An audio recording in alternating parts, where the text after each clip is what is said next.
tunamshukuru sana Mheshimiwa Rais kwa kuunda hii wizara ya vijana. Kwanza inasikiliza kero zetu, pili inatupa fursa mbalimbali. Sisi kama vijana kwenye vikundi tunasaidiwa na mikopo, pia wanatuelekeza jinsi gani ya kuwa wajasiriamali. Pia vile tunamshukuru sana Mheshimiwa Rais kwa sababu baadhi ya miradi mingi ya maendeleo bado inaendelea kujengwa.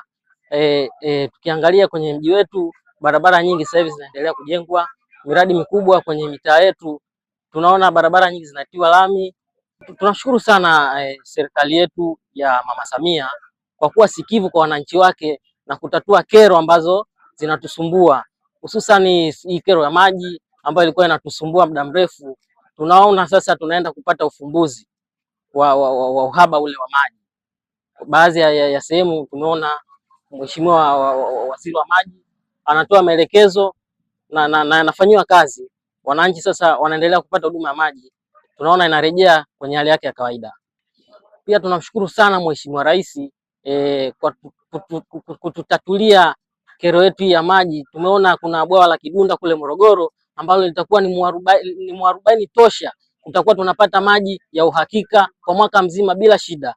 Kwa hilo tunashukuru sana serikali ya awamu hii ya Mama Samia.